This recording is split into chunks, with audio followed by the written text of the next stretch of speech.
game. Alrighty, hello there, everybody, and welcome to Roll with Advantage 5e. My name is Joe, and I'm going to be your Dungeon Master this evening. I know, we're back at it again. We were just live with roll call, but I'm already tired. Oh, Onion, I'm sorry. You can do it. You just got to hang in for an hour and a half, all right? Hour and a half, 2 hours. We got this, and then you'll be all caught up still. Okay, so today we have something a little bit different going on. We have got the Isles of Avarion, but we've got one of my favorite things to do with players is Jamie, get that cursed message out of my chat. Can I have the ability to delete it, but I'm not gonna. I'm gonna be the bigger man here, all right? But luckily what we have today is something that I really like to do with my players whenever they can't make it to a session. If they have the free time, I like to do what I call a one-on-one shot, which pretty much is a one-off adventure, or at least a one-session adventure for that one PC as they're not there. So it makes things a little easier because they can not feel bad about missing a session, and it gives you as the DM a fun way to integrate things into the story that, well, might not have been there before, but you have the power to sort of control this story. So that's what we're doing today, Jareth. We're doing a one-on-one shot, and boy, I am so excited. So before we get into it, as the same with every single session we do, we're going to roll that intro, and then we're going to go ahead and get started.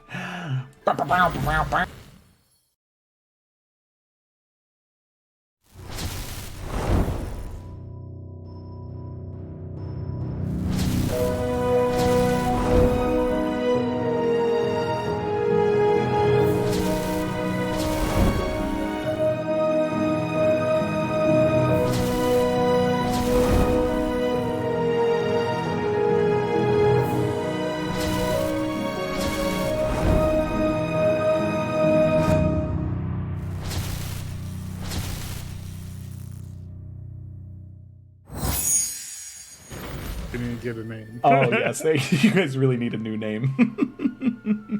Okay. Go with the murderers. So let's go ahead and move from the world map of Illica here, and let's go ahead and move to the map of Raven Rock. So let me go ahead and move you to daytime, because as of right now for Izzy, not where the party left off, it is daytime for Izzy. So at this point, right, it is early in the morning. Well, in the afternoon, right? At this point in this day, you had been confronted by the captain of the guard, Captain Alistar Reinhold, coming out of that cave after having slayed those undead that were in there, hearing that voice speaking to them, and then finding no person in there afterwards. You killed those undead, and you were able to see a shadowy figure approaching after you. Somebody looking at you and watching all of you after you had killed those undead. Obviously, being intrigued, you send Twig ahead to scout. Being the stealthiest and the most perceptive person, you send her ahead to see if she can see anything. She makes her way out of the cave and into the city, out in front of that waterfall, and Twig is confronted by the captain of the guard and 5 very well-armored guards.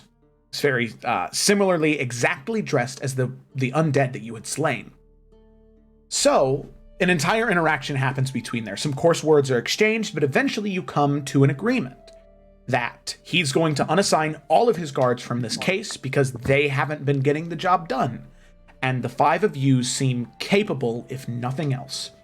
He does not like you all, and you all, Izzy and the party, do not like him.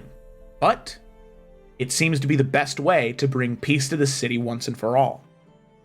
So that's where we pick up. After going back through those caves and looking at what you missed, you can see that the cultists apparently are very used to this. They're very used to having to flee or fleeing very quickly. And you decide, Izzy, that instead of going with the party to the temple, you have a few other connections you can make, and there are a few questions you want to ask Captain Reinhardt specifically about the location of the cultists and where they were located underneath the city. And so you decide to stick it out with him. So that's right where we're going to pick up. In the city of Raven Rock, you can hear the loudness of the city streets all around you, and the just absolutely jam-packed thoroughfares of people and the different market stalls being held up. So you make your way from this waterfall here and all the way and around the city, throughout the Smith's Alley, around the Lord's Keep, until eventually going past the Golden Rookery where you and the party had been staying to the Lord's Manor, or to the Lord's Yard, or the King's Yard, sorry. So, show to players, right, generally coming back to this area, an area where there are, tens of thousands of soldiers every other day, training, practicing their regiment, whether they be archers, martial soldiers, cavalry, sailors, what have you. They're practicing and they're training here. So you make your way back throughout the city with Captain Reinhardt back to to the King's Yard. And the talk between the two of you, unless Izzy says anything, after you diverge from the group, Captain Reinhardt is a fairly quiet man. He's not really saying anything to you unless you would say anything to him. So Izzy, as you're walking along, you can tell there are a few times where he just kind of looks over towards you and then just continues to walk forward. Not really saying anything, but just every once in a while checking to see if you're still there. As we were walking, notice him looking, I would be like, yes, Captain? Did you have something to say? Listen,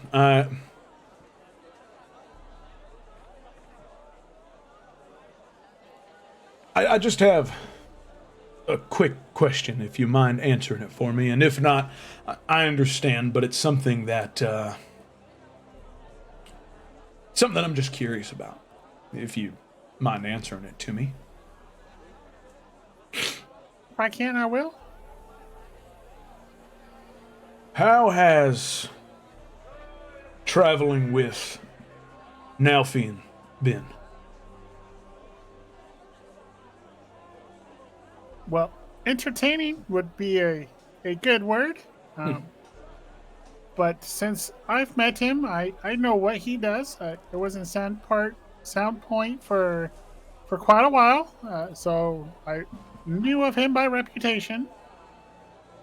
But since he's been with us, he's been a valuable person and really a good man. He has some flaws, as most people do, but those weren't really my business to pry. And he's never done anything to doubt him in my presence.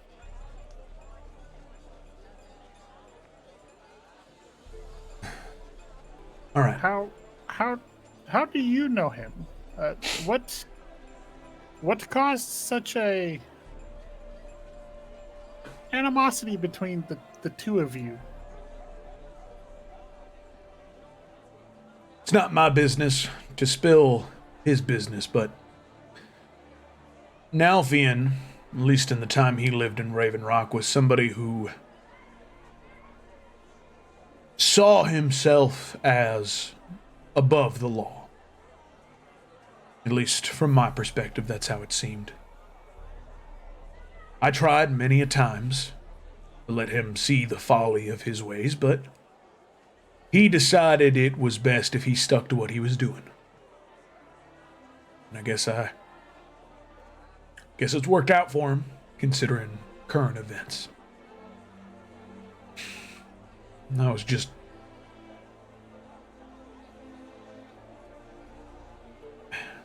And you can see him just kind of deflate a little bit and like rotate his shoulder. As you can see, the one arm is still in like is in a cast on his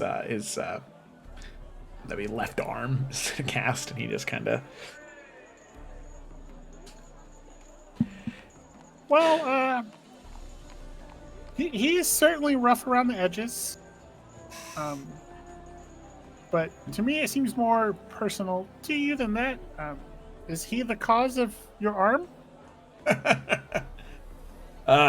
No, no, this was from a bar fight a couple of days ago. No, Nalfi and I never got into it like that. Never crossed blades or crossed fists.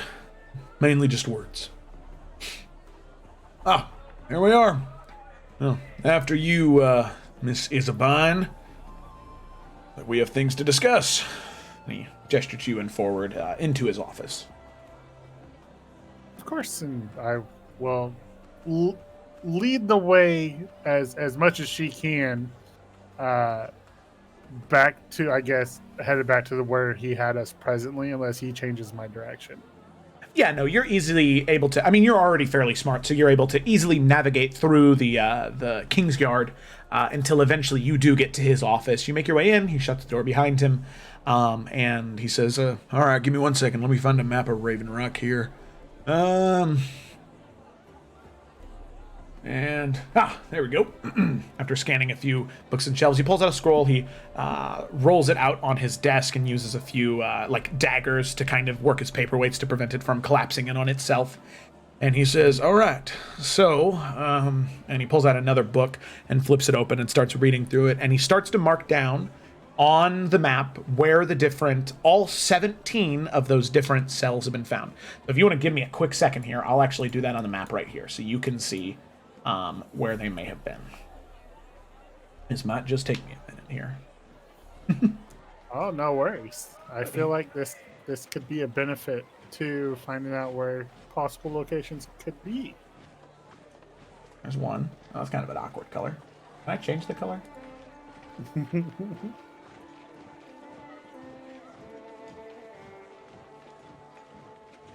right, I guess not. That's fine. Blue's fine. That works. And then... So he says, now, as I said originally, all of these were found underground. They were... except for the one, which was the first one, which was found in an abandoned house. Now... That's, go, and then come up here. Here. Here. Here. Okay, let me move over here.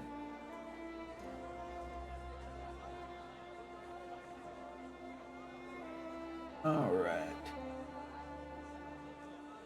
Here. Oh. Bridge here. Right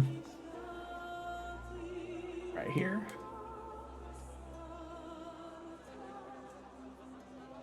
Right here. Here. Here and right there.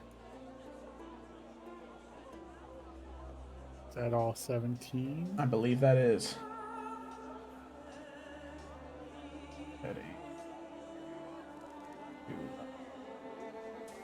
Ready. Because, yep, we've got 1, 2, 3, 4, 5, 6, 7, 8, 9, 10, 12, 13, 14, 16, 17. Yep, there we go. So, most of them were found on these parts of the city, never to any of the far reaches, never in the docks, never in the farmlands, never near the King's Yard. Needless to say, it's been a little, hey, there you go, now they're a little bit easier to see. Needless to say, it's been quite frustrating, to say the least. Feel free to mark it up if you so choose. I get plenty of maps of Raven Rock. I can always have another one delivered. Now, I appreciate that. What I'm looking for is a pattern, or maybe a way to determine possible next location. Which I'm sure you've probably already done. Well, I never thought to place them all out and see if there might have been any rhyme or reason. The only reason I haven't thought of it is because, well, typically when we find them, we either have to go into the sewers, smoke them out, or going through the different cave passageways through the city, which tends to we try not to do too often because too many civilians start to see too many guards going into caves. They assume the government's corrupt, and exactly what I'm trying to prevent them from thinking. Worst comes to worst, I want them to be able to know they can trust me and my own, not feel like they have to go running around and protecting themselves because, well, I don't know if you've ever seen a commoner fight with a longsword, but it's not pretty. I'm sure it isn't. I've seen one or two try in the fighting pits, but that's been honestly the extent. I'm relatively new to this adventuring myself, to be honest. I am more of a merchant and a scholar. So then, are you a merchant scholar? Are you one of them magic types then? Yes, have a knack for wizardry. Yeah, it's good to know. Sure that'll come in handy, especially with folks like these. They seem to use type of magic and wizardry to their own advantage there. So I'm happy to hear that at least you're on our side, at least for the time being. They seem to use a lot of necromancy, which concerns me, of necromantic artifacts and such. Yeah. Joe, DM question. Which one was the above ground? The above ground one was, let me check my paper right here. The above ground one was this building, right? I'll circle this one oh, that's why it doesn't change colors, because it's for whatever color your thing is. I'm going to circle it in red. There we go. That one right there. Yeah. I actually took a snippet of it. True. Lines everywhere. Oh, fancy. So he said that they've never gone into the high end or the farmlands, right? Exactly, yeah. Which district is the Highland? Since I'm new to town. Yeah, so it is right over. Let me see. Is that the more north? Yeah, the more north. Configuration. There we go. So like over this way. Let me mark it here. So oh, thank you so much. Oh, a smoothie. So like this area. There you go, in the purple. And then any of the far reaches. So they've never gone any further than here either. And also never in the docks.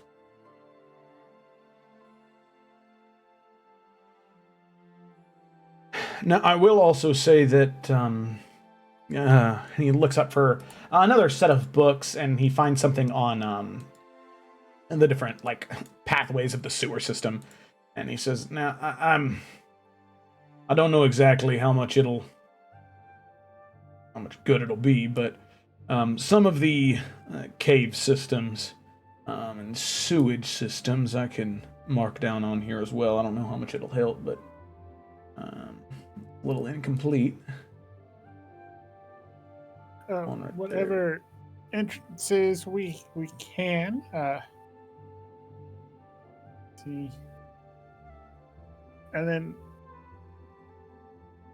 also, what were the last two? So I know the one at the waterfall, but which one was the one before that?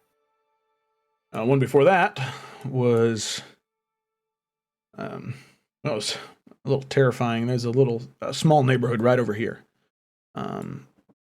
That is typically is right near a small park. There's a sewer grate there that you went down about 20 feet in the sewer grate, walked 15 feet to the left, and there it was.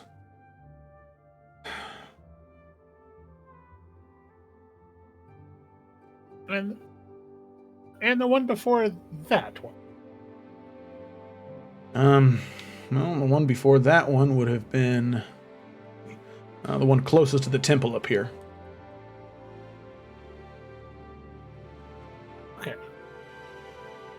So what I'm seeing is they seem to switch districts every time you find them. So they were in the neighborhood, and then they went to the waterfall, and then before that they were towards the higher end.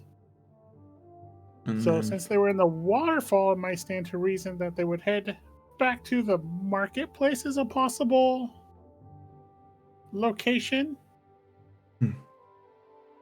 It's not a bad idea.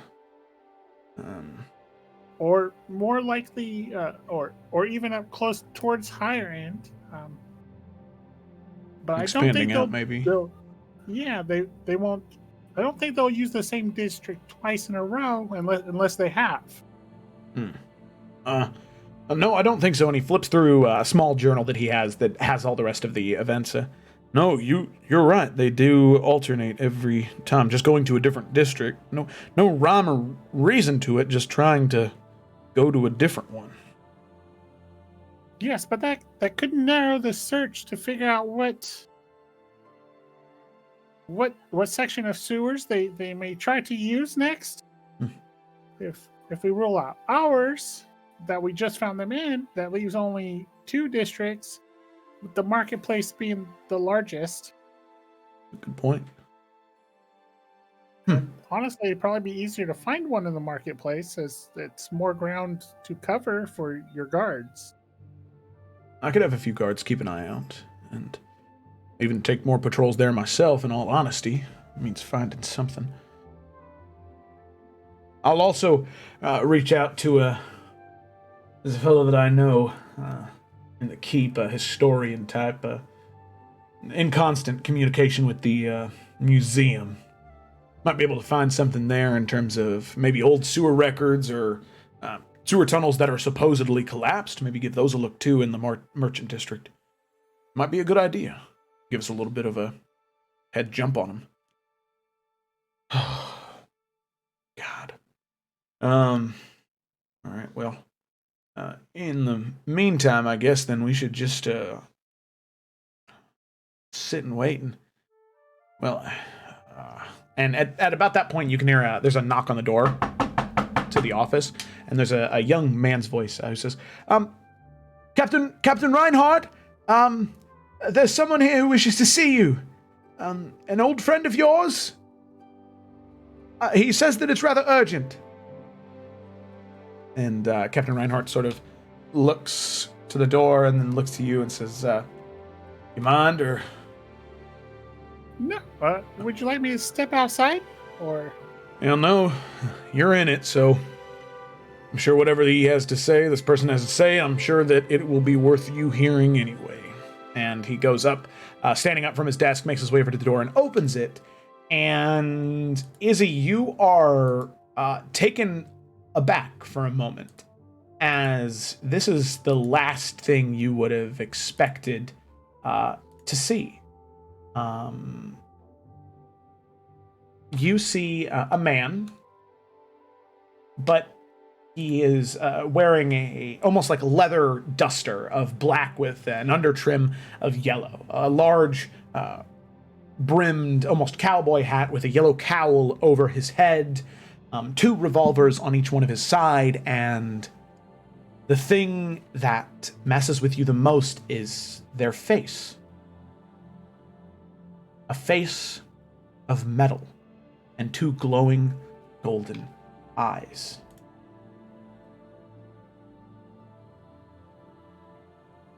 And as Reinhardt opens the door, you can almost hear him smile and then laugh and say, Sentinel, you crazy son of a bitch! Come in! And goes to give the what you would recognize as a Warforged a hug. And the Warforged embraces him and hugs him and then looks up at you, and you can see his head kind of cock. And he continues to hug and kind of shakes it off and says, well, it was my pleasure to come and make sure that you were doing all right. And and looks to the door and kind of shuts it behind him, leaving that young boy out there.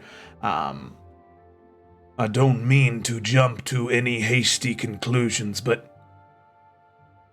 I think that I have some pressing information related to these disappearing guards and the situation related to that. And Captain says, "No, you're fine. She's fine. Don't worry about it. She's in on it too."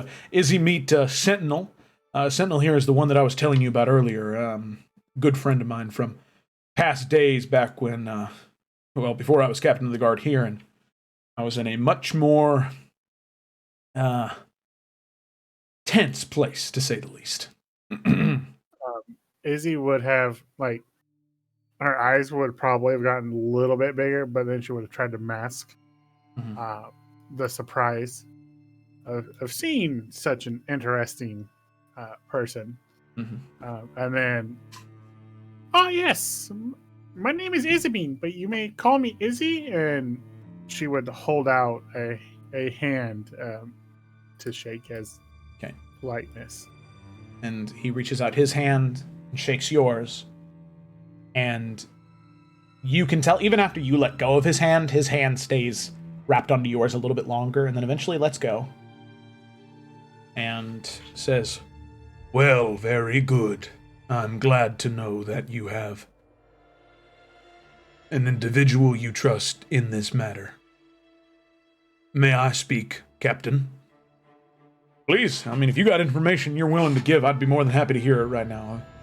We have an idea with the sewers and tunnels and maybe a location on the next area, but other than that, hopefully you have something."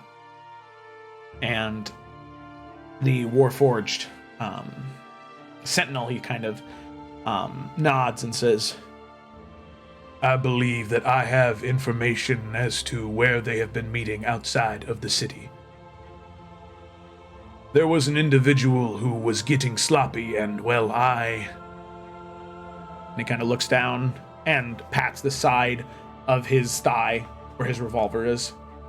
I managed to get a few words out of them before they... Well, you know how humans can be.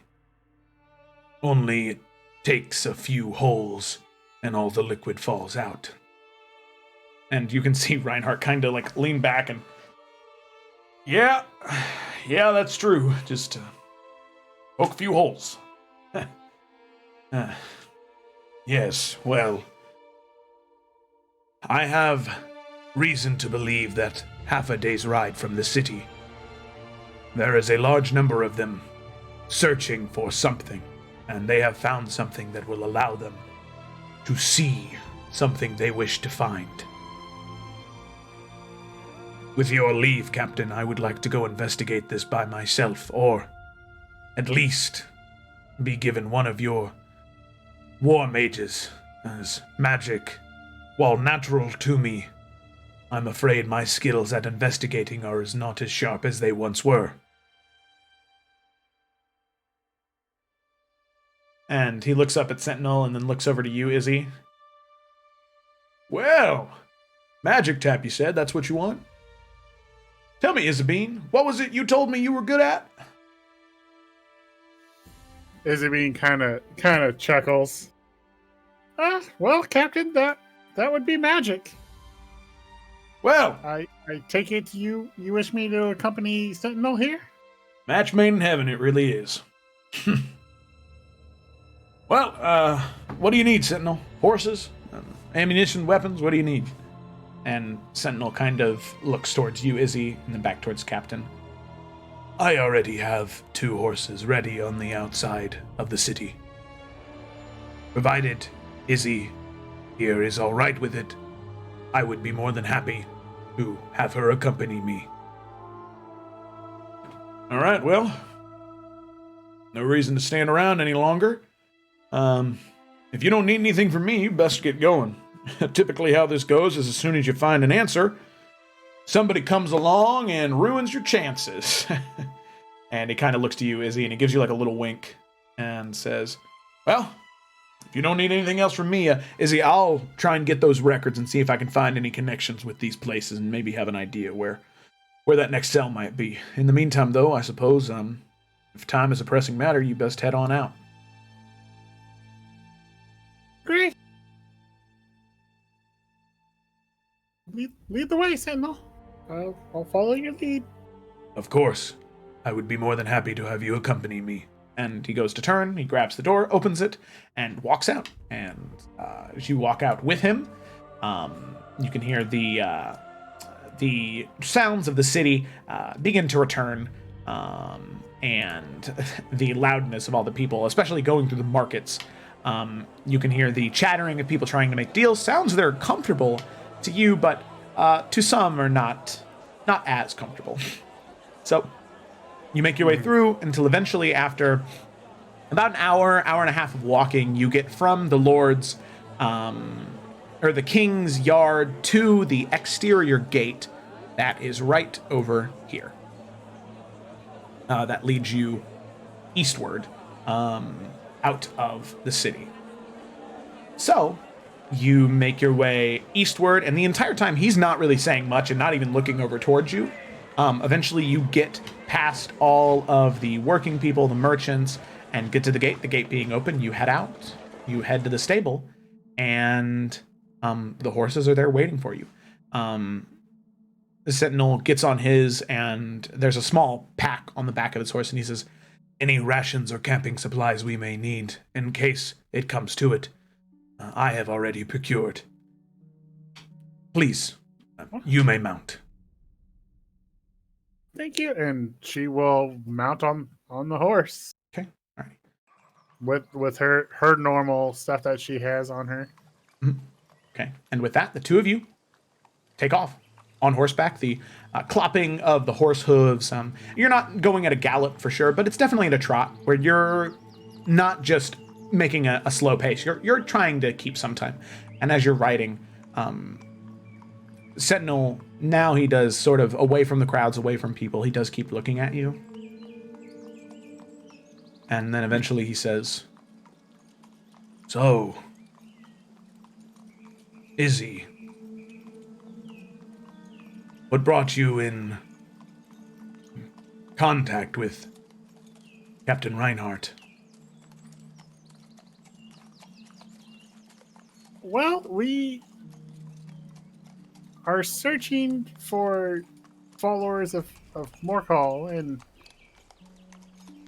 looking for missing children, and it led to that last den that they were hiding in, and unfortunately we made the mistake thinking we were doing right, but looks like we hindered the investigation by a fair amount, but we went in there and got in a fight with undead, and on our way back out, there was a shouting match between Reinhardt and some of my associates. Reinhardt does love his shouting, that is for sure. So does our Grok. Grok, you say? Yes. A tall hobgoblin sailor type. Yes. A recent compatriot wields one of the swords in our group. Interesting. Well, Anchor, truth be known. Anchor. There was a time when he was in Raven Rock many, many months ago. Him and I got into a fist fight. He has a strong punch. A good companion to have.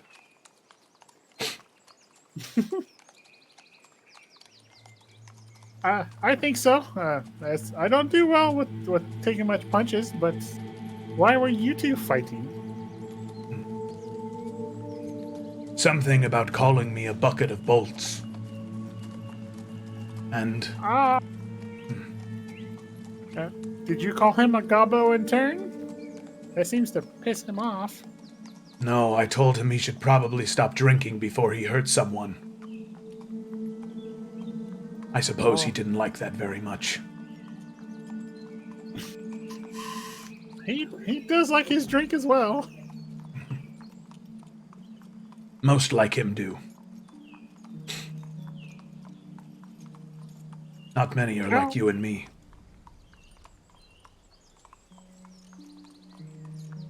I was slightly afraid of that. Keen eye you have. If you don't mind, prefer to keep that relatively quiet. It is dangerous. If too many people were to know, I'm surprised you are known. Yes. I spend much of my life hiding it. And I currently only have maybe 10, 15 years left. I've lost track.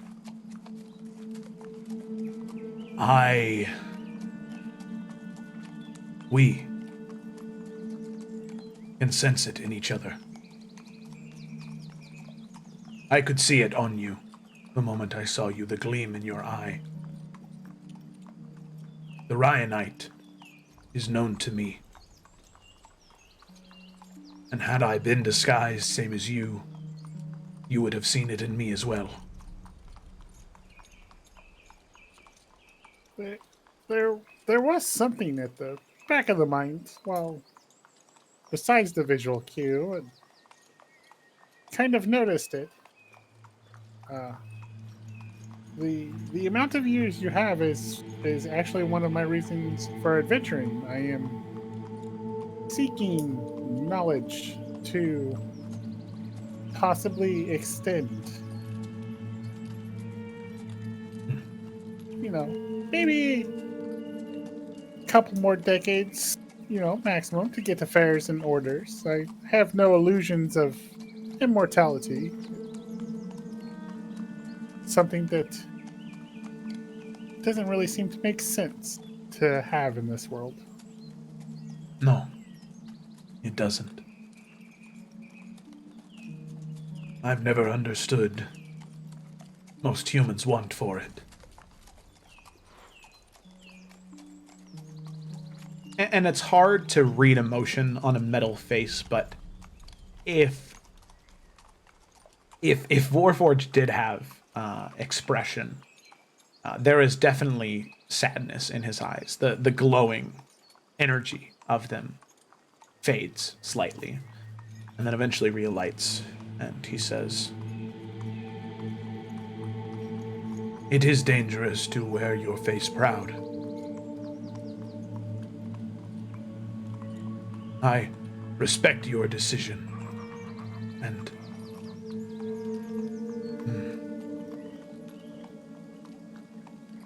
I just... and he stops and sort of pulls the reins on the horse.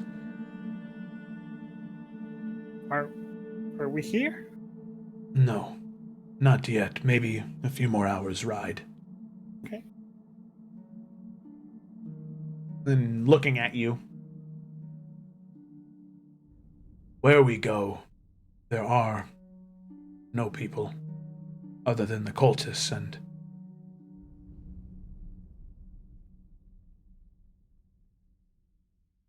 it has been a long time since I have seen one of my own.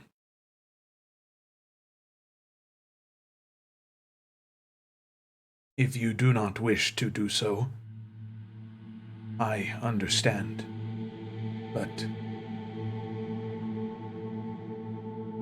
it would make me quite happy to see the face and hear the true voice of one of my own. It is fine.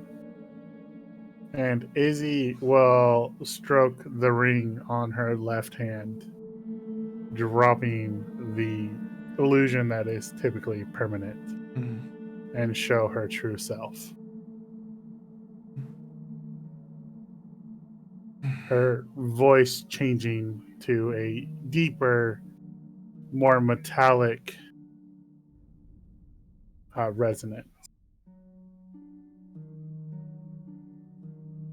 It surprised me as well that another one of us walked. The purpose for the charade is we are hunted for our power sources. I don't know if you know that, but that is the reason why I hide for now, as not quite strong enough to protect myself on my own. And I don't know if I can trust my companions with such a secret yet. I understand. They do not know.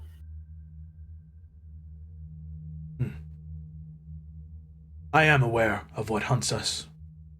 I have been hunted, and they have gotten close. And if I can provide you one piece of information that has provided me solace and some protection, those who are unsure if you are what you are, if you hide your face, they will be more inclined to try and remove the mask. But those who would be willing to give anything to have what powers you, the mask does very little. I lived 40 years with that ring, disguised as a sheriff in a town in the Wild Wastes. I saw Alistair grow up from a young boy to the man he is today. And all that time, I never said what I was to anyone. No one knew.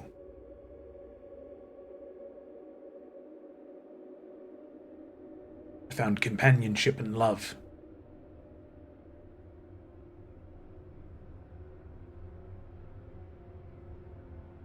And then they found me. I had told no one of what I was, and they found me.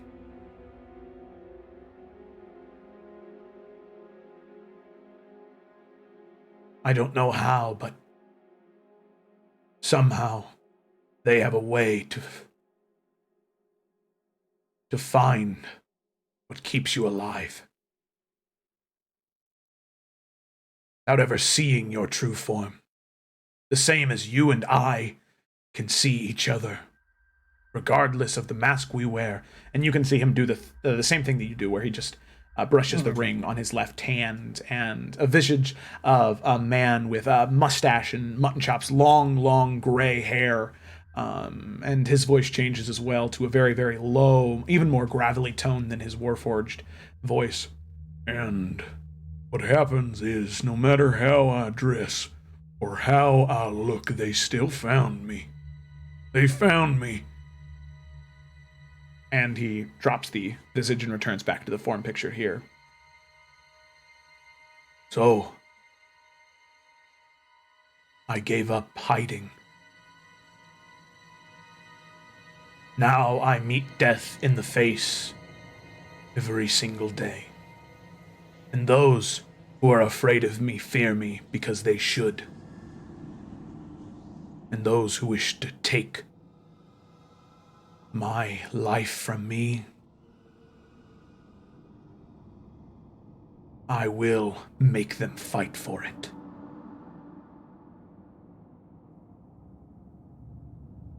I'm sorry to have stopped us. We must keep moving. No, it's fine. It really is nice to see another one of us. I have no idea what my purpose is other than the one I've chosen. I awakened in a small cave and wandered for weeks in a forest until I met my only companion until recent events, and had an inkling for magic. Do you know who created us? Or I assume it's a mage based on some of the limited things I can do, but or maybe tinkerers of some sort. I spent many years searching for information, and all I was able to find was some tomes that led to the creation of the first Warforged. There was a dwarvish king who was unable to father any children, so he made one. And that was thousands of years ago. I don't know if we are that dwarvish king's sons and daughters, or if there was another, an impressionist, who made us.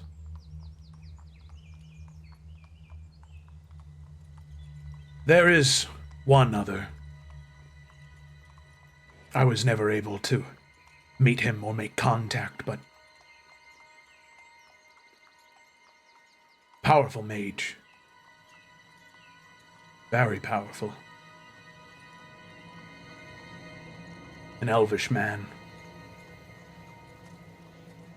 Renowned throughout Tarkir, Iverion, Salamander Coast, Efera. High elf.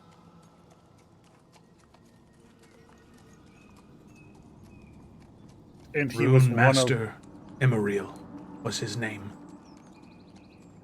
I tried to find him, but I never could. I gave up. And you say he's actually one of us? He's not one of us, but if there was anyone who was powerful enough to bring Warforged to repower the Ryanite in them, he would be the one, unless there's some cruel cosmic being that wishes to use us as toys, same as they do for other humans.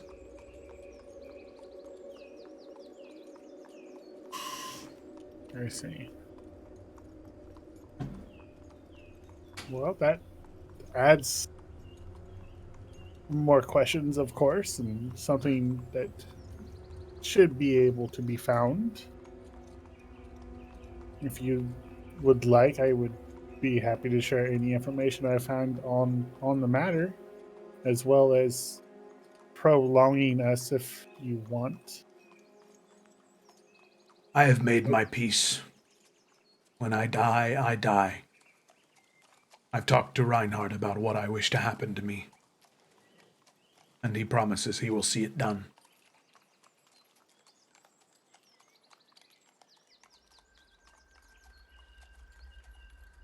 Does it scare you at all? I am but 30. I have lots of years left. I'm not overly concerned. If it's something I can't find, then I can't find.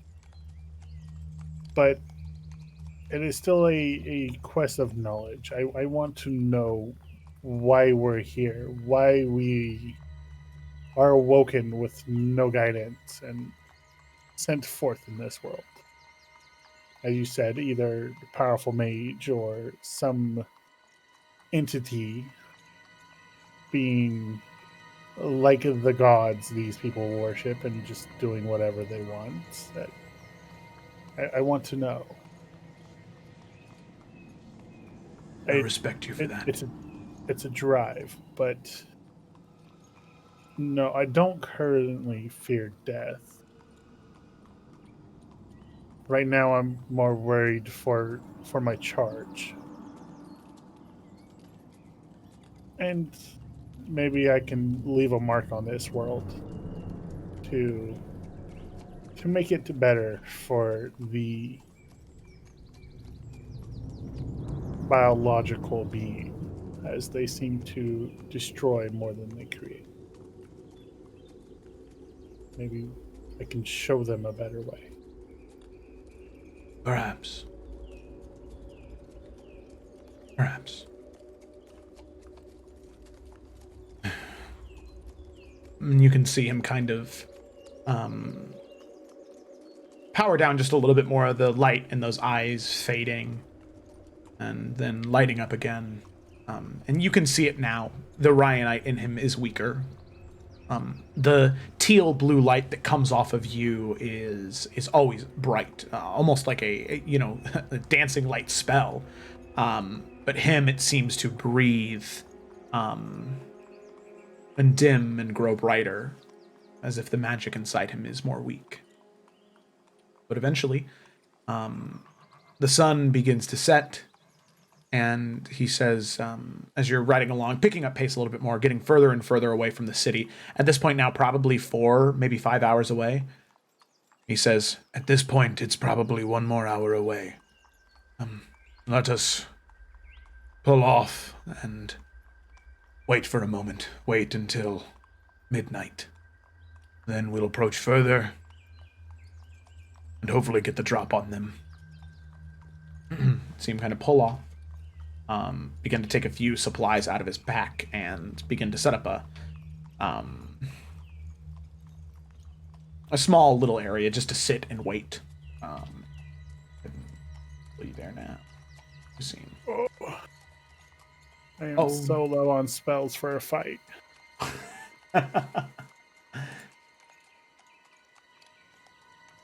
So, sorry. Let me do this real quick. Haha. There we go. Alrighty. So, just as night begins to fall, the two of you just sit and wait.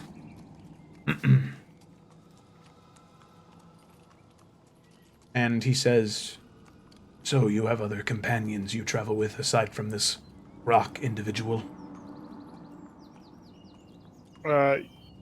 Yes, we are traveling with a child, a young woman, and a dark elf, I believe they're called, a pit fighter.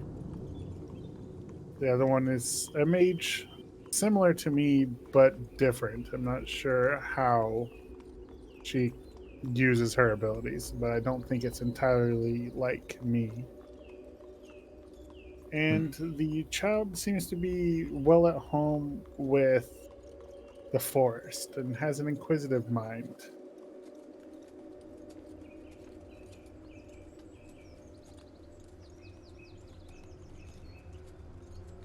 Have you grown to care for them? Honestly, a little bit, yes. And I've been tasked with protecting the child. Her aunt made all of us promise that something should happen. We get her back alive, as she is so young. As humans are wont to do. Of course. Good companions are nice to have. Someone to speak to. Someone to laugh with. Grok and Nelfian are definitely a comedic duo. They seem to get themselves in trouble. Nalfian, when you said dark Yes. elf, I presumed. I've never met him personally, but I have heard of his escapades.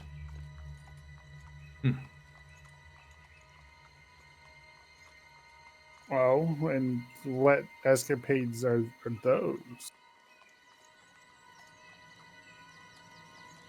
His fights in the pits and his relationships. You know, to anyone else I wouldn't ever say this. As Reinhardt said it to me in private. But maybe if you need to brighten Alfian's day, you can tell him you procured this information through Reinhardt. He said that no matter how frustrated or angry he would get with Nalfian, he always envied him for how talented of a swordsman he was.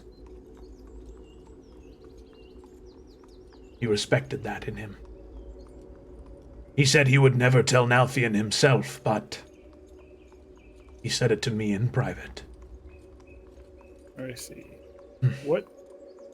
Something has come between them, and it's not Nelfians fighting. And I've only been with Nelfian a short while. He seems to be what the humans call a womanizer. Likes to sleep around. Did he do something like that with Reinhardt? Is that why he's so angry? I suppose all I can say is that Nalfian seemed to... He seems to enjoy amorous connections. And in this case, it wasn't jumping around. It was something else, but I'm afraid that that's a secret that I'm sure Nalfian will have to uncover to you. Reinhardt, I am very well and fine with spilling his secrets, but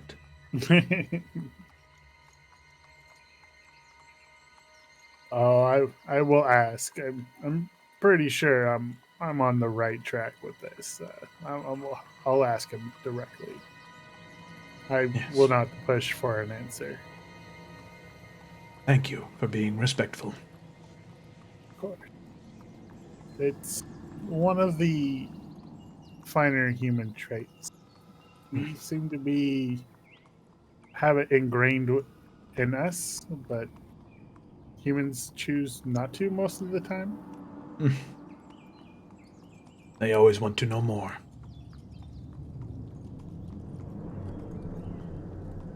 Well, the curiosity, I get.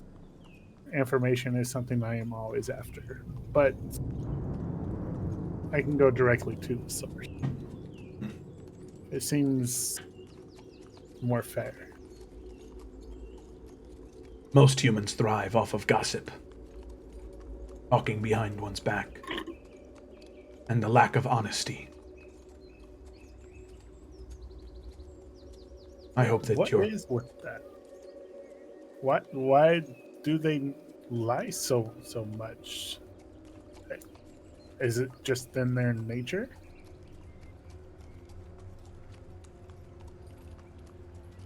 I have found with many humans I have met, and feelings myself I've had. Lies give more comfort than the truth, and lies hurt less than the truth.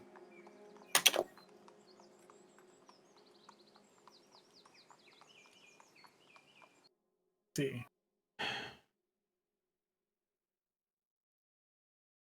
Just so you know, before we go into this fight, I do not have all of my spell capabilities for today. As the waterfall did take a couple while we were down there. But I should have more than enough to help. Good.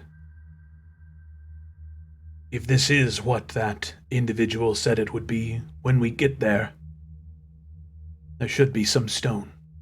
Magical stone. And I suppose what would be best is you investigate and collect any information you can, and if they discover us, I will hold them off while you finish your investigation. And then we make our way away. Are we just walking into the camp then as travelers? Or are we trying to stealth in? We should cling to the night as much we can. We're so far off the road when we'll get there. I'm sure they wouldn't exactly be welcoming to visitors. How far away are we from their camp? Maybe an hour, 45 minutes at the most.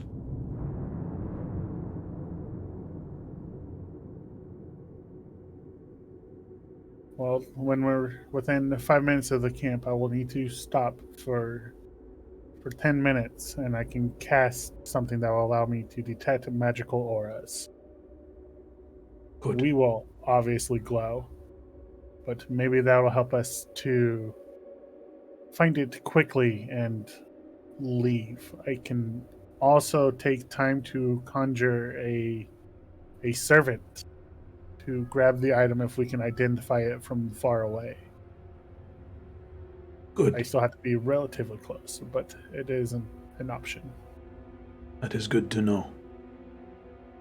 Well, And about that point, looking up to see where the moon is, he gives you a nod and says, it is time. and kicks dirt onto the fire, extinguishing it, and then getting back on the road, and you begin to ride towards the direction, following him. Now, you do stop 5 minutes before you'll get there. You're able to get that ritual cast off of Detect Magic. Mm-hmm. Get back on the horse, and you head the rest of the way there. And then just a few minutes outside of where this building is, you get off your horses, you tie them up, and with that, you begin to make your way towards the area. Pitch black at night. I'm going to go ahead and move here to Balcony Boys right here. Are they nice enough to have some campfires and torches around so they can see? Well, as you're getting there, he does get off his horse, and he reaches into a small satchel off to his side, and he hands you a potion. And it's not red like potions of health you've seen, but he says, To aid with the night. and pops it, and he drinks it. I will do the same, trusting Sentinel to not poison me. Okay, so this is pretty much a potion of night vision. Cool. So yeah, you have a dark vision sense of about 30 feet in front of you. Wait, I will reactivate my ring only to prevent my glow at this point. Okay. Alrighty. Just in case it provides enough light to identify me in the shadows. Gotcha. Okay. Alrighty. Sounds good. So with that, I'm gonna go ahead and move you to reload scene. Stealth is not my thing. I'm so Pull nervous. to scene. Oh, wait a second. Oh no. Okay, give me 1 second here. I'm gonna pause the game because I need to give recorder permission to. Oh shoot, wrong screen. Whoopsie, oopsie poopsie. All right. Files, actors. Oh my god, this map is huge. Izzy, configure permissions, and recorder owner. There we go. Alrighty, so you're the cameraman. Anywhere the token moves, it will move with you. So with that, you and Sentinel start right at this corner. You can see approaching that there is a well-worn path that would lean in through a central door over in this direction, right over here. But it seems as though that door has been blockaded, where there's a whole bunch of rubble and wood that is stacked in the way to prevent people from entering there. So, with that, Sentinel, he says, Which way would you like to go? Do you sense anything? Does detect magic pick up anything? It's a 30-foot radius at this corner. 30-foot radius at this corner. No, not yet. Okay. Just a moment, if you please. I'm going to get a sight of the layout for the map. Well, for the camp, and I'm gonna put my hand on his shoulder. Okay. And I am going to take over Lizzie's senses. And using her natural coloration to kind of blend in with the night sky, and she's going to do a flyby. Okay. Of about here to there, and then to there, to get like that corner first. I don't want to send her all the way by herself. this Okay. time. Yeah. So let me go ahead and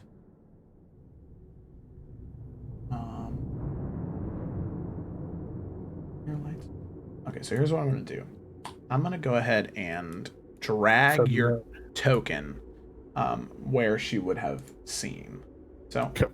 you'd be able to see right there. Yeah. Right there.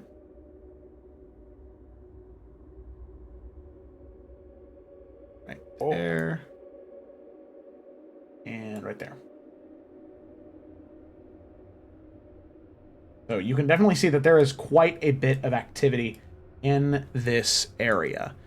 Seems around every corner there's maybe 2 or 3 clusters of them grouped together. And I'll go ahead and move. And are they asleep or awake? As of right now, about half of them are asleep. So although that, and I'll go ahead and on the ones that are asleep, I'll go ahead and put a little marker on them.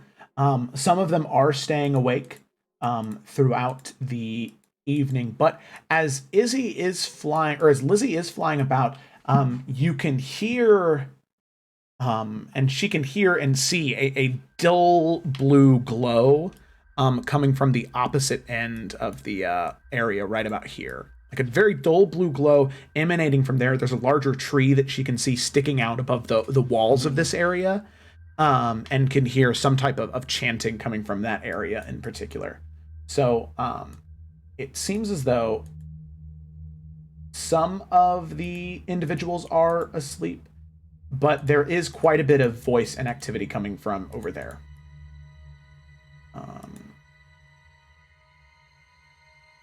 Okay. So. I would have Lizzie come back, and then as she's flying back, I would leave her senses. Okay. It seems the far end is our best place to enter here.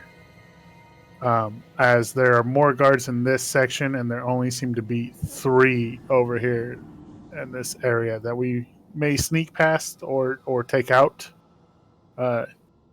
Your preference on that, as I'm not super stealthy, but I think we could get by better if we come to this weakness in the wall. Very well. I will lead the way then. And you can see him begin to make his way over here.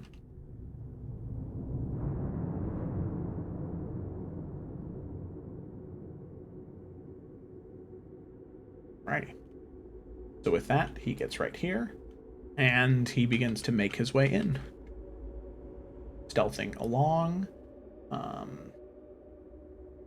Makes his way up to the door, and he's going to very slowly open the door. I would let him know the whereabouts of them. Yeah. The 3 individuals sleeping in here. And Yeah, Joe, if you'd allow it, I'd have Lizzie plant the image of the room in his head, because she communicates by images. Ooh, okay, yeah. So then he would note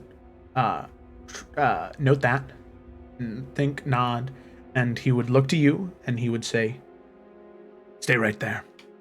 And you can see his cloak as he kind of furls it around. He clings to the shadow alarmingly well. So, go ahead and roll a stealth check for him. My dude's pretty cool. All right, stealth, advantage, issue. Ooh! Ooh. All right, 19. It is with that roll. He's pretty good. So he's going to make his way up. Stealthing along, nobody seems to notice him as of right now. He's going to make his way over towards these 3, and I actually think it's kind of funny. Yeah, 5. Okay, yeah. So, yeah, let's see. 2 plus 5, 7. Ha, nice. Okay. So with that, you see him just kind of go up to each one and not even having to roll an attack, because the minimum damage is enough to knock them out. He just sort of takes out one of the 2 revolvers and just goes up next to their head and just crack, and then goes up to the next person and crack. crack, and then to the third person, crack. Just all three of them slamming them like right in the back of the head or in the temple.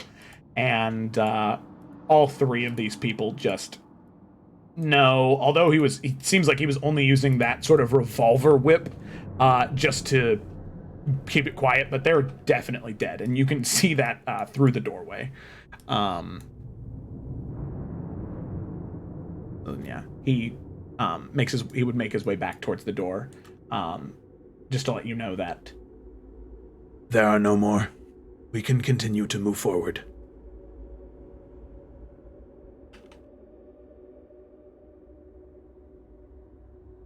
Make his way here. Which way now? A moment. And detect magic. Anything? You said detect magic is 30 feet, right? 30 feet? Yeah, let me get it in the chat for you. I should put that in. Oh, no, that's okay.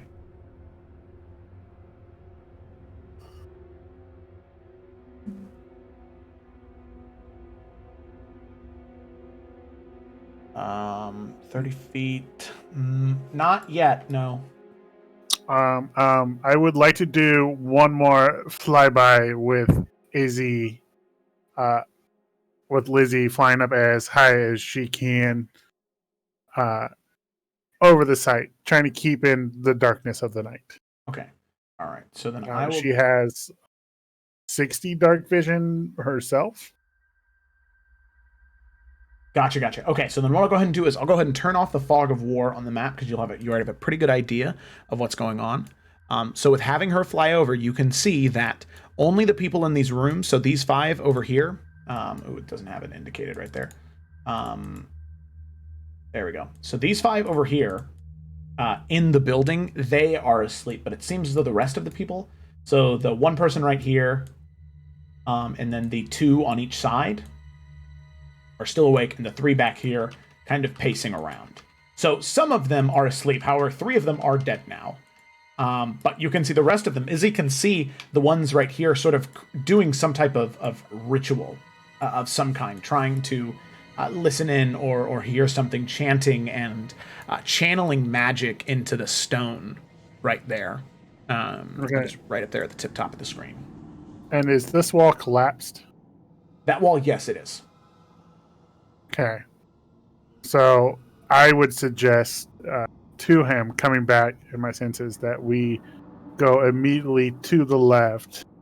There'll be 2 more guards and then a collapsed wall leading possibly where we need to go, but should get us close enough in range to detect the item. Very well. Are they awake or asleep? Were these 2 guards here awake or asleep? They're both awake. The 2 guards were awake. I could paralyze one of them. He would not be able to scream. That is a good idea. Then this time you must follow me. When they're all asleep, it is easier, but awake, they put up more of a fight. Okay, then we should hug the wall going out as much as possible. We should be able to get close enough to get more of a drop. Okay, alrighty. He will follow your orders there, getting to the wall. Yeah, there's a wall right there. Okay. You hug the wall, standing right behind him. With that, are they in within range? Oh yeah, they're in within range. Okay. Okay. So. Oh my goodness.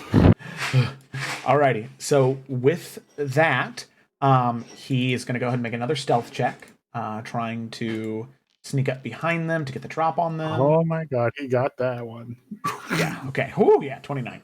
So he's able to get right up here, and neither one of them are looking at each other. So he gets up to the one right that he's right next to. He raises up the butt of his pistol, and then he looks to you to paralyze the other one, not the one that he's about to hit. Yeah. No. I'm going right for the one he's not hitting. Okay. With Gambadon's paralytic missile, which so paralyzes, including vocal cords.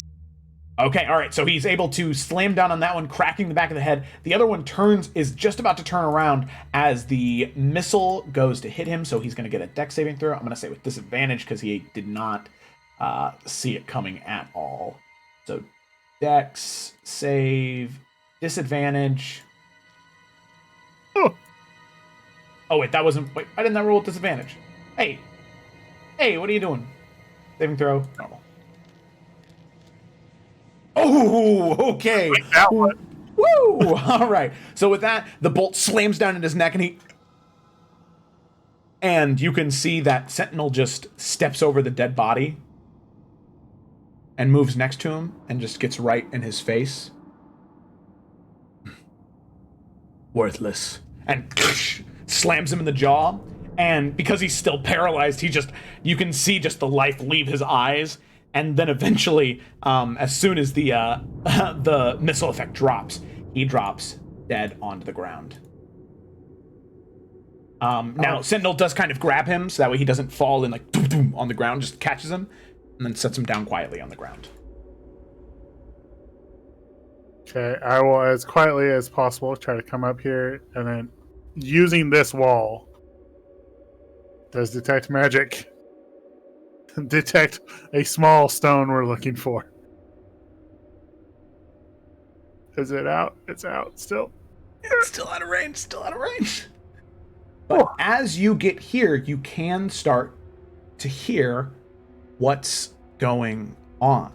You can see the three individuals right in this area right here just kind of talking back and forth as the one right here is chanting and saying something into the stone. And you can see that all of them are dressed very similar to that woman, that hag that was in the Dowie ruins. Dressed very similar, and you can see that on them all, they have either painted or emblazoned or embroidered onto some piece of clothing the symbol Smarkle. Mm-hmm. I hate these people. And you can hear the one chanting up above until eventually, as you're just getting near the wall, you can hear him begin to speak. I can see. I see it. I see them.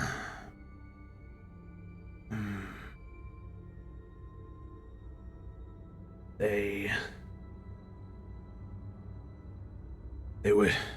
were five. I can see five people sitting around a table. 5 of them. I can see one, and you can see the other 3 around the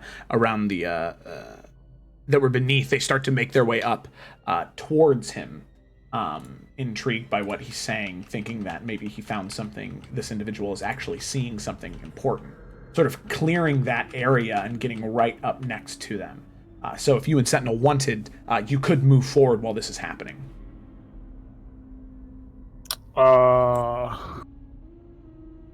Because these stones right here, they are large enough for you to hide behind, but it would just require another stealth check. Yeah, see, and that's what I'm worried about. Izzy and stealth is +2. I would let him know that they moved up and give him the image of the room of where the stone is, because I'm pretty sure that stone is what we need. But we can't get to it. And do we see them move up the stairs? Yeah, you can see them move up the stairs and move closer towards the stone, and they begin chanting around him, trying to increase that magical energy that he is channeling into that stone. How big is that stone? It's like a good like 3 foot by 5 feet, like embedded into this tree. It's really big. Yeah. And like some of the vines are like growing over it as well. I would look at Sentinel. There is 4 of them, and the stone is slightly encased in the tree, and I'm sure that's the stone we need. They're distracted. Do you want to sneak in? Do you want me to sneak in with you? You want to sneak in and give me a signal? But we may have to confront those 4 unless they leave relatively soon. Do not know if they will be leaving. From what that individual told me, they've been here for a while, hoping to find a way to find something, see something. Well, they did mention 5, and then that they see 1. I don't know. Sounds like the number of my group. I do have a spell that can cause an explosion of ice, but it would only hit 2 of them.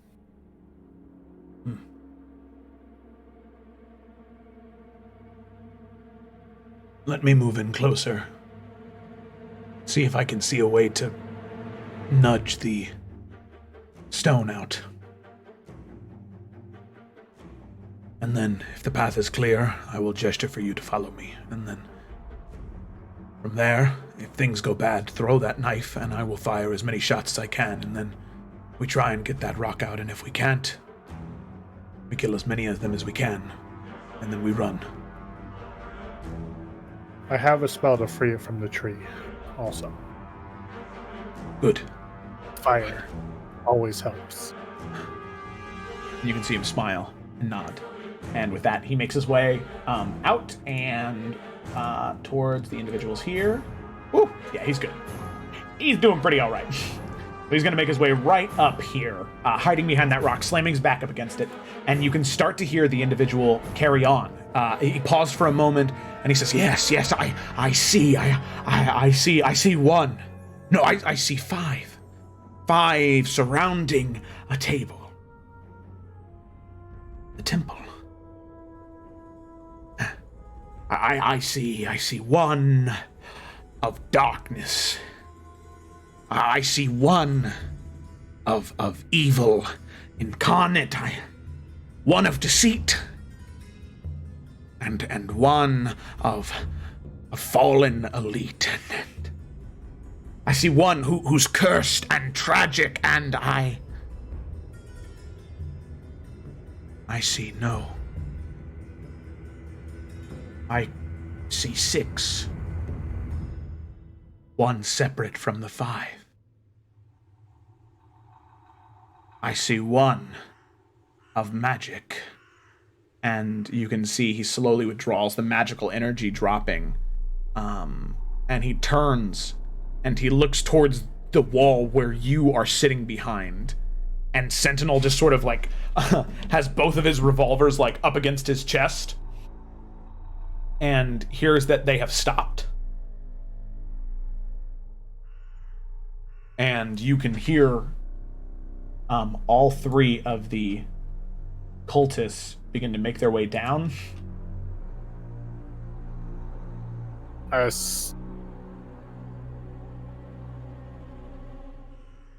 they looking in my direction? Can I see that? Oh yeah, you can see that the one like stopped and began to turn towards you, like torn towards that wall, and with that, the other 3 next to him began to move down the stairs and away, and you can see that they're making their way towards where you are, and you can see that Sentinel's looking to you, for any type of sign or signal. Oh well, there'll be a sign or signal. He gonna see it real quick. The cover's blown, obviously. If they're moving that purpose, is he smart enough to be like, oh shit. Yeah, they're very obviously coming at you. So Izzy is going to do the thing. Oh yeah, ice knife. Ice knife. Assume that spell slot. Does a 14 hit? 14 does hit.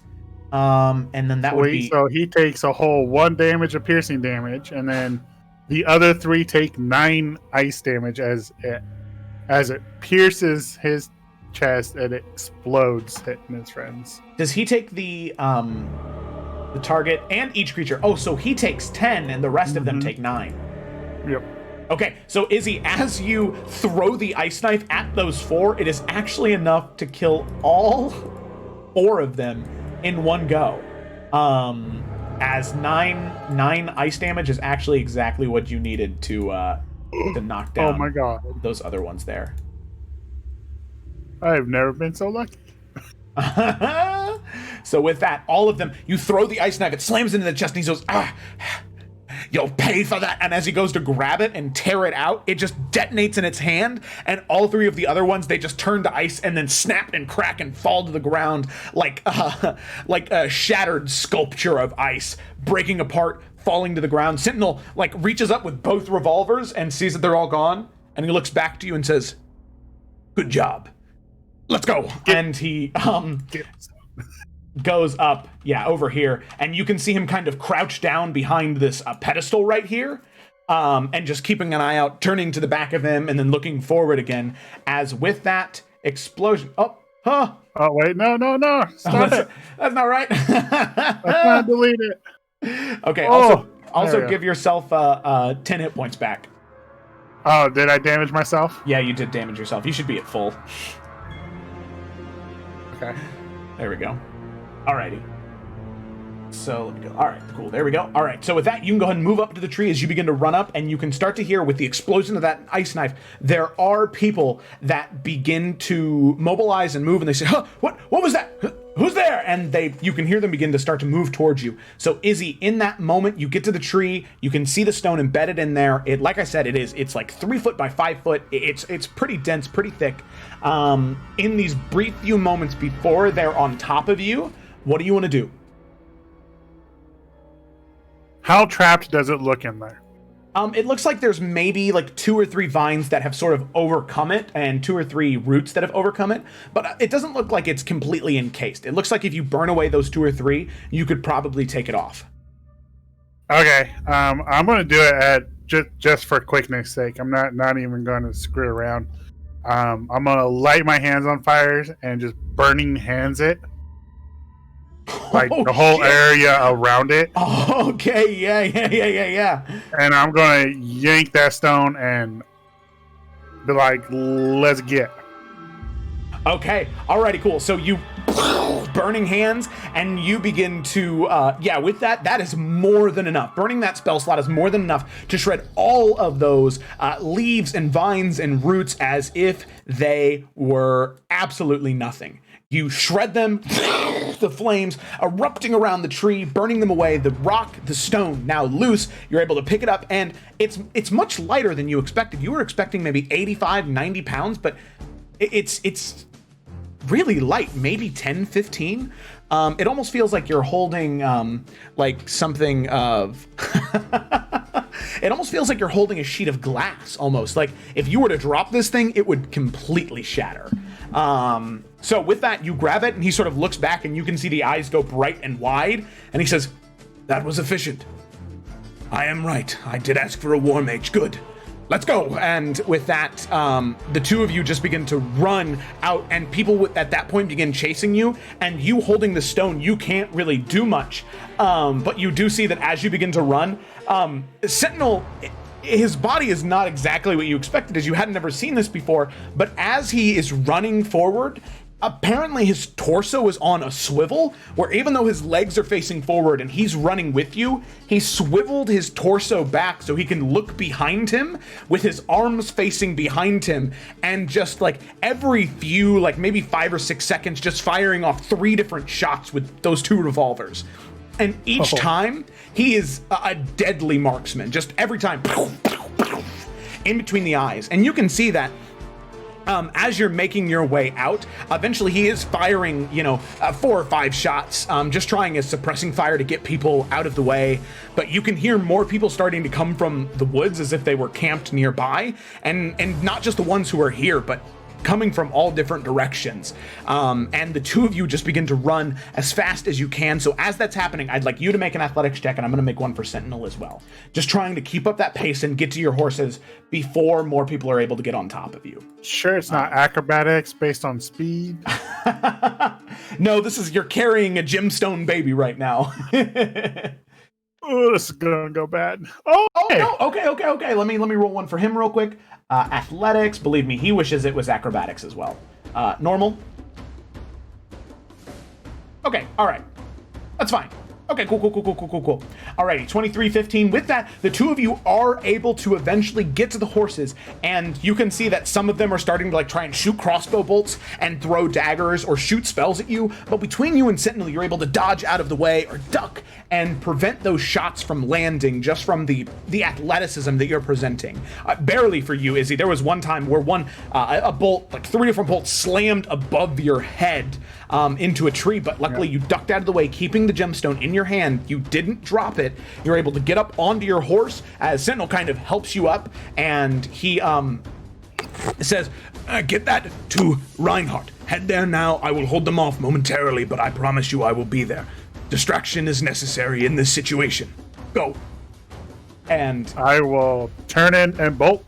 Okay, so you bolt as instructed. Okay, and he just kind of, you can hear the gunshots ringing, like where he has probably fired maybe 25, 30 shots in these past few moments, and just and every about 12 shots, there's like a few moments of silence in terms of reloading, until eventually after about 5 minutes, the gunshots fade.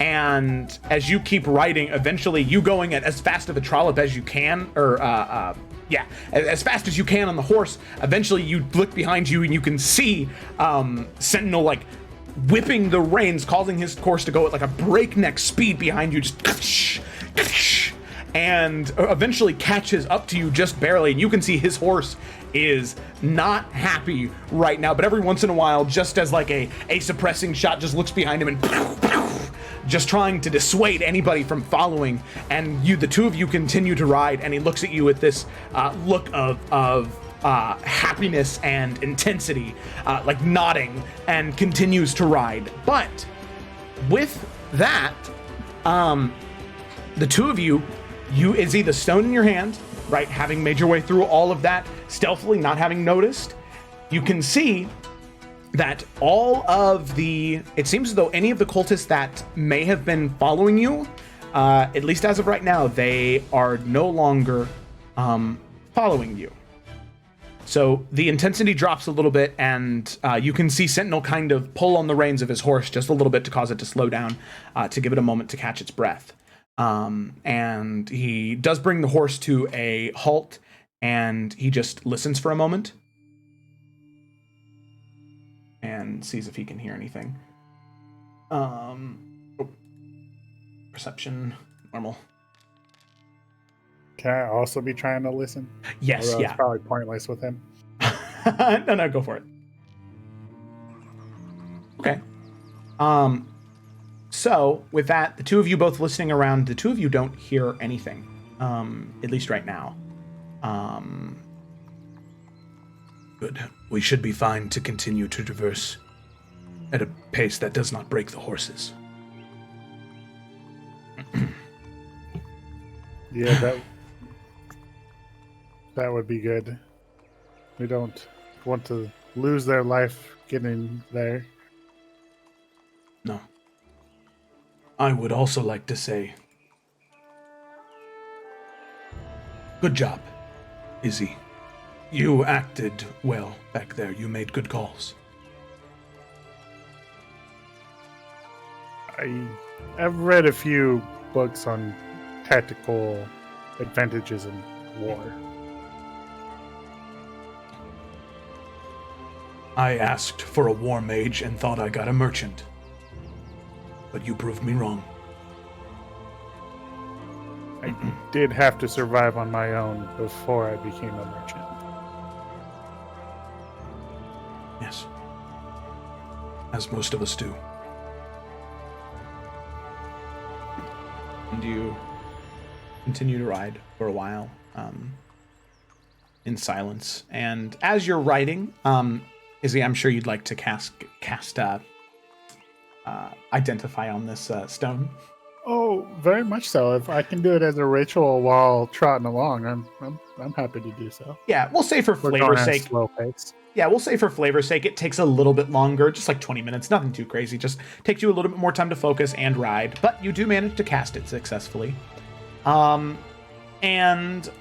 the stone is interesting, where it is at a cross section between natural and arcane magic, the magic of a druid and rangers, and the magic of wizards and sorcerers. It is a cross section between them, where it requires arcane magic to channel and use, but it has to be rooted in nature in order to be used effectively. And pretty much, it works as a seeing stone of sorts, where if in a place of natural power, and you channel arcane energy into it just by expending several spell slots, you can actually get a very hazy, shady vision of whatever you want most. Very similar to like Jack Sparrow's compass, where it points in the direction of what you want. And this stone, when put in a spot of natural power, and arcane energy is channeled into it, it will show you something that you want. It's very hazy, very similar to like augury, I'm pretty sure, where it's just like visions and premonitions. Yeah, not as clear as a divination, exactly. but more of a hint of where something is. Mm-hmm. Precisely, exactly. It is divination magic, by the way. I think that's pretty. Yeah, I think that's pretty obvious. Yeah. But as soon as he started talking about visions, I was like, oh yep. yeah, we don't want him to have this. Yeah, exactly. But although I'm going to use it for the exact same thing he was. Alrighty.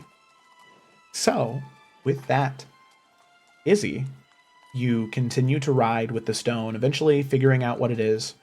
And you and Sentinel continue to ride throughout the night until eventually you do get very early in the morning back to the gates of Raven Rock. At probably 3, maybe 2, 3 a.m.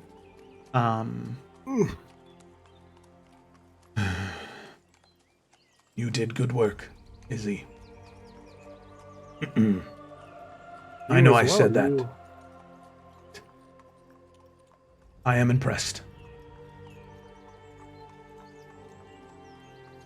Thank you, Sentinel. You as well have never seen anything like what you did. A talent I have. I would like to say one thing. 2 things, I suppose. You and I can either go back to Reinhardt together and present this to him, or if you'd like, I can take it to him myself. It is up to you. I don't know if your companions will be worried about you, but I know I would be.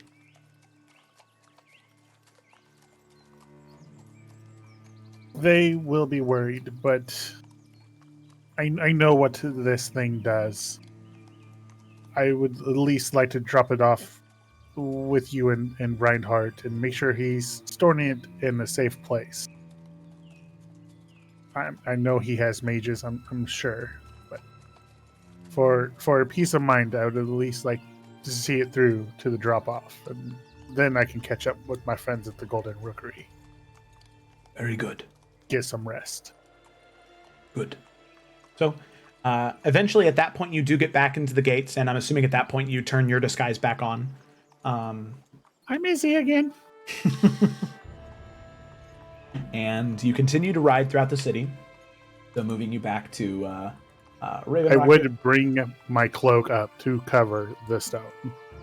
Gotcha. Yeah, that's a good idea. Keeping it It concealed. would not be out in the open to where people could see the thing. Yeah. That is a good point. Okay. So we're gonna preload the scene because Raven Rock is a big one. Pull all to scene. So you are back there, getting back right about at dawn as the pinks and purples in the sky create a shroud over the city of just a beautiful cascade of colors. But you make your way all the way throughout the city until eventually you get back to the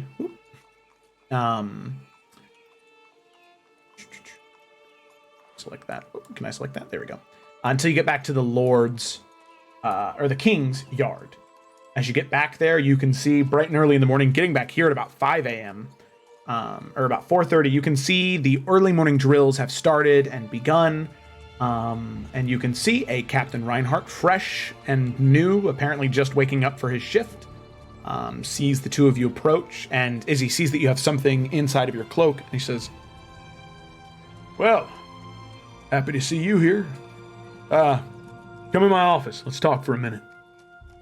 Opens the door. The horses are taken by stable hands, and Izzy, you carrying the giant glass crystal, taken into his office. Sentinel comes in with you, and you can see that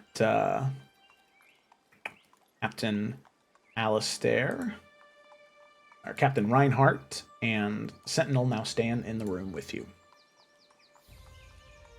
So there you see two of them. Well, we found what they were looking for, and we found the crystal. This, and gestures to Izzy. I will set it out on his desk. Oh my gods! All right. This is a seeing stone of sorts. It grants one a hazy picture of whatever you want most. So you have to be sure of your goals.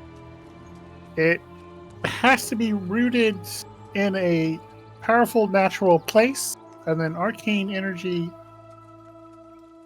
poured into it to activate, and it will grant the user the hazy vision of what they want most. We could possibly use it to find a hiding place, or at least a hint of where they might be. But we were able to get it out of there and got rid of a few in the process. Good. That's good to hear. I assume you have a safe space to store magical items where they can't be tracked? Yes, I do. Should work with one of these sizes. I have the closet back there where I keep a lead box where there's a few things in there that I hide away. Here, Sentinel, give me a hand.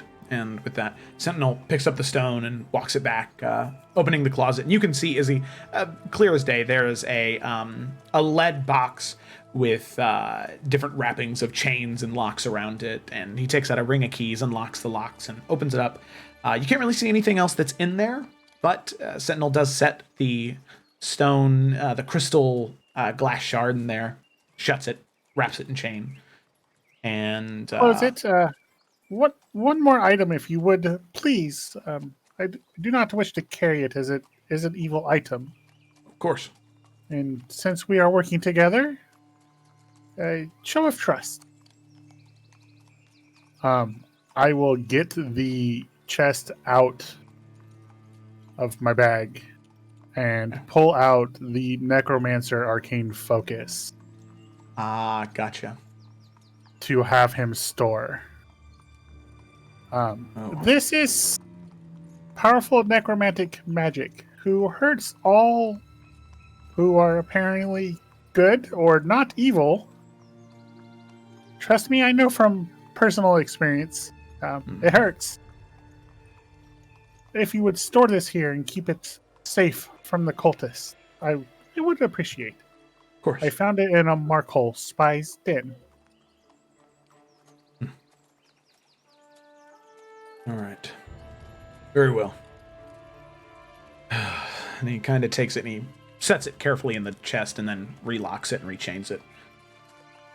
Well, I appreciate the help, both of you. Here's what I'll do. I don't know how long it'll take because he's a fairly busy man, but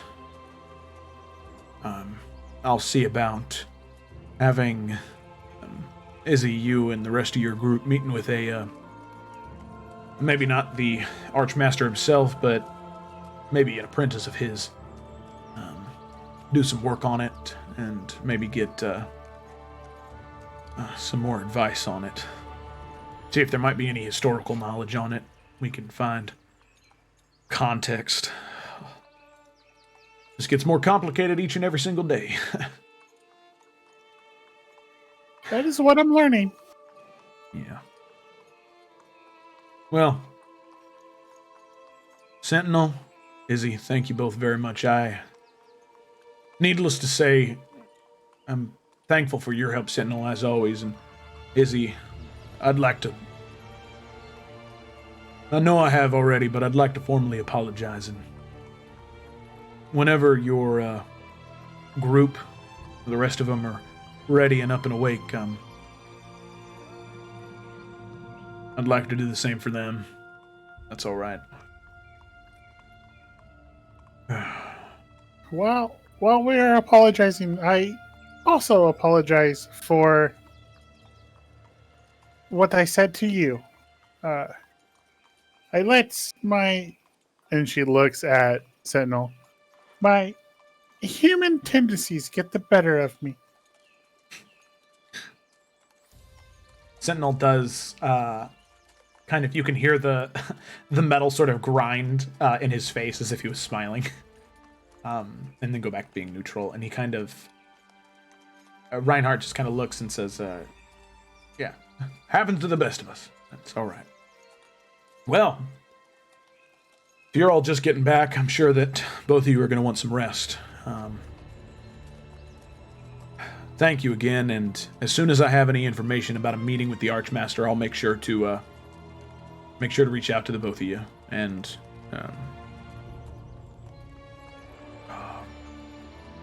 And please inform Nalfian that the apology extends to him as well." I'll do so, and I will study the map and see what we might be able to figure out as possible locations, and I should probably check with my companions to see what they've been up to. A little worried about leaving them alone for too long, as trouble seems to find them. Yes, believe me, I already had my ear chewed off last night by Bishop Redimni, because apparently the Grok and Nalfian, they had quite a colorful way of words inside the temple, and Bishop wasn't exactly too happy about that. And you can just see this longing, very, very long sigh just extend out and sort of consume the entire room in frustration. Well, regardless, what we got to deal with. That sounds like them. Yeah. Well, I will go ahead and retire. Sentinel, if you need me, I'm staying at the Golden Rookery, but I should get some rest and catch up with them, and so we can get back at this. Reinhardt nods and sort of waves his hand to dismiss you and says, "Thank you again for your work." And Sentinel, as the two of you are exiting, he says, "Do you mind if I walk you back to the Golden Cove?" That is fine. And you and Sentinel continue to walk. And there's not much stirring happening in the city this early in the morning. People are just getting their stalls set up, and even in this part, moving from the King's Yard throughout this forested area, you're rather excluded from other people. And he says, "I know that you may care a great deal for these individuals you travel with. And I hope that they do the same for you. But a word of warning, if I may. Of course. I spent many years lying to people I cared about what I was. And when I told them the truth after that night, I lost them forever. I don't know where they are, if they're alive or dead. All I know is that they hate me because I lied to them. when you feel as though you can trust them.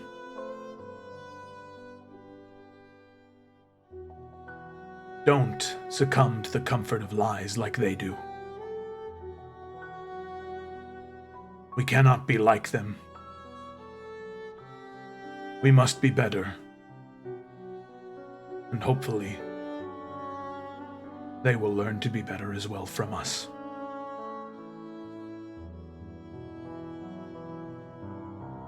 So, sooner the better is your advice. I will definitely take that into consideration, Sentinel. I understand now the dimming of your eyes I saw earlier. But if you should feel the need to message someone or to have correspondence, you are more than welcome to send a message to me. Thank you, Izzy. I'm sure whenever you depart from Raven Rock, you will receive a letter from me. And at about that point, the two of you get to the Golden Cove, and he says, It was an honor working with you, Izzy, and I look forward to our next encounter.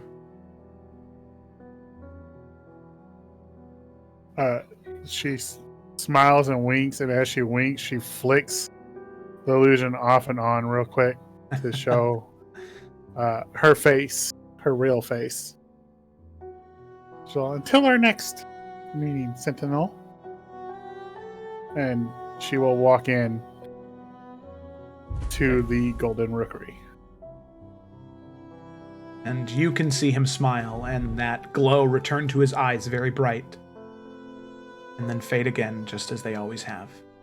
And with that, as you enter the Golden Rookery and begin to make your way up to your room, you can hear that Twig is still sleeping through the door, but you can tell that Eurydice is awake and probably has many questions for what your escapades included. And that is where we're going to end this one-on-one shot. Woo! Bada bing, bada boom. There we go. It is done. It is done. Oh my gosh. Thank you, Talonclaw, for the follow. That's awesome. I didn't even notice. Sorry, I was so into it. Alrighty. Well, it is, man, there's so much stuff happening, and there are so many. Chaos Gamer. Hi there, Chaos Gamer. There's so many people. Yay! Well, I am... Good job, guys. Thanks. Thank you so much for watching. If you... Yuri Loki crying into a pillow. Oh my god. Well, I hope you enjoyed the one-on-one shot. These are always a lot of fun for me. I always like giving players a moment to shine like this. So, very cool. Izzy got to seem very cool. Very fun. Very fun, yeah. And now we get... Oh my god! Sentinel is definitely shooting... That's so funny. He's definitely shooting Magi right now. Oh no. Let's move him away. There we go. That's better. Well, thank you for watching. I hope you enjoyed. If you did, leave a follow like Talonclaw. They're a cool person. Join the Discord if you want to talk about D&D with other cool people. And yeah, thank you again. And I hope that you have a really, really wonderful rest of your night. And I look forward to seeing you on Tuesday for the Salamander Coast. All right. Have a good one, everybody. See you later. Bye. Bye.